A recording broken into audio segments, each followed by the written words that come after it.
Well, welcome to 10-Minute Record Reviews, episode 321.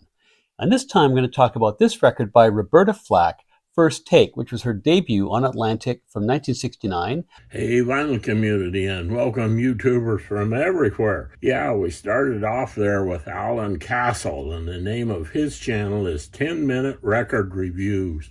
And I would like to highly recommend that you subscribe to his channel. He just does a review of a record. It's roughly 10 minutes long. He does lots of research. He covers a wide variety of stuff. I might say he kind of specializes a little bit in jazz, but he's covered the classic rock.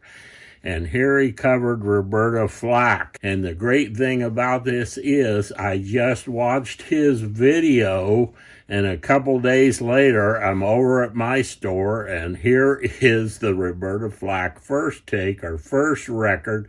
Man, this thing is fantastic sound, and the music is just outstanding. I can't recommend this record highly enough. I got it for $1. In this condition, it's probably worth $20 or so. It's not a rare record. It's got several famous other musicians playing on it. It's almost a little bit jazz. And listen to his review, and then you can read about this. So I'm not going to talk about this very much. Got Ron Carter on bass, and man, he is a standout on this record. John Bucky Pizzarelli on guitar. I'm starting out with the best, and the second best I'm saving till last, so watch them all. Righteous Brothers, Right Now, their first record. Really nice condition, 1963. They weren't brothers. You'll see the next record coming up. It has pictures of them. They look like they're twins. They weren't even brothers. And their first record, 1963.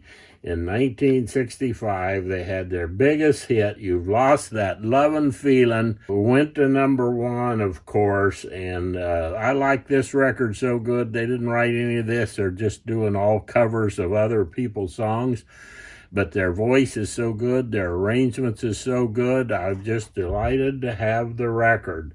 And the interesting story there about their third record in 65, #1 tune, You've Lost That Lovin' Feelin', Phil Spector's greatest production, people say. It's just an interesting story when you read about that. BMI, the music copyright company, like we have ASCAP and BMI, in 1999, they said You've Lost That Lovin' Feeling was the most played song of the 20th century.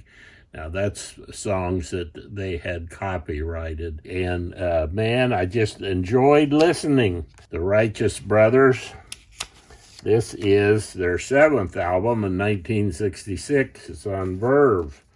Their first record was on Moonglow. I didn't check out to see who that was, but a lot of their records were on Philly Records, and that was a Phil Spector label. So from their first record to this record, from 1963 to 1966, they put out 7 records.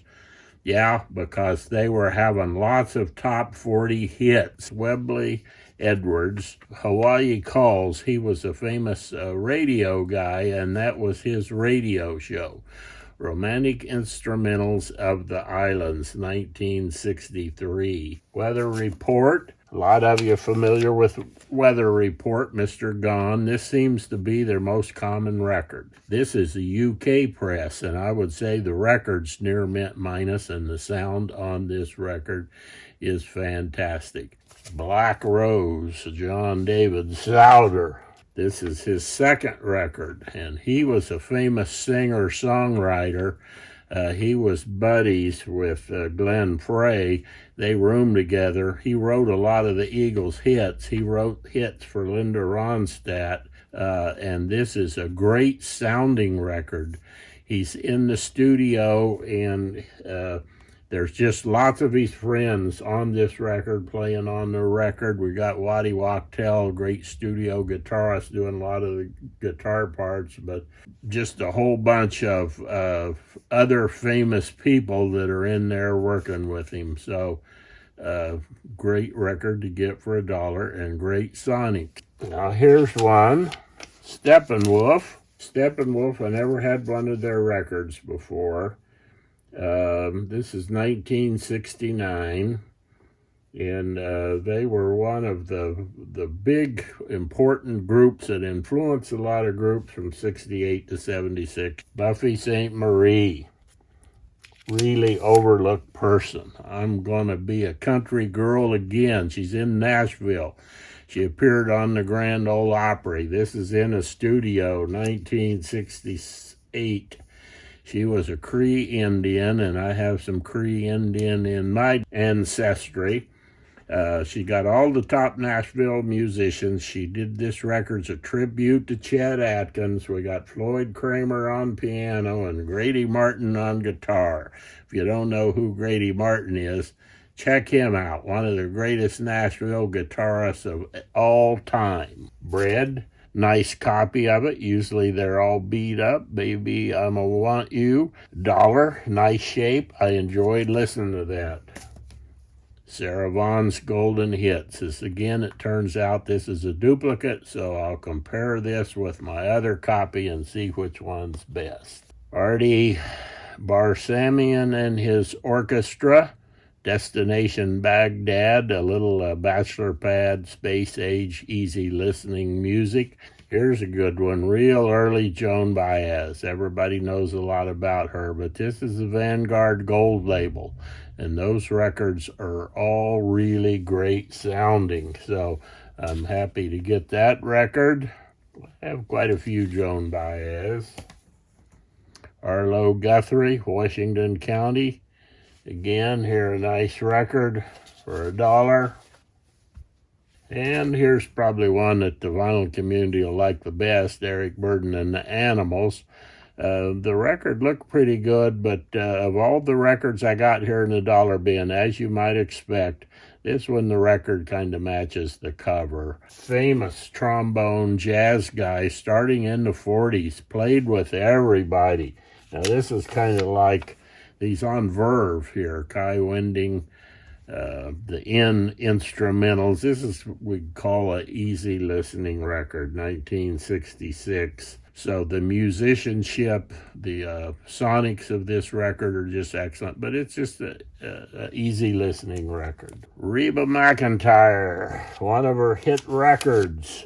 This record, Near Mint, was still in the shrink. The person that had this record took care of it. It was in a Mo-Fi inner sleeve, 1986. Another one of her records, just called Reba, from 88, is one of my favorites. It has the tune Sunday Kind of Love. So everybody thinks of her as a country singer, but her biggest hits were on these records where she was doing pop tunes, not country tunes. Okay, almost saved the best for last. Space age easy listening, we might say here. Arthur Lyman. Everybody knows Arthur Lyman. Blowing in the Wind from 1964. I got 14 Arthur Lyman records. I should do a video just on him, and this record kind of got me excited about that. Bossa Nova on the first tune. He does a wide variety of stuff on here. The next tune's Blowing in the Wind, the title track. Of course, Dylan tune. One of the great things on here, he does Herbie Hancock's Watermelon Man, and I just wish it was longer. It was really outstanding. He does an Aaron Copland tune. And looking over the Arthur Lyman stuff, every record he does, he has a famous jazz tune. One of them he does Moanin'.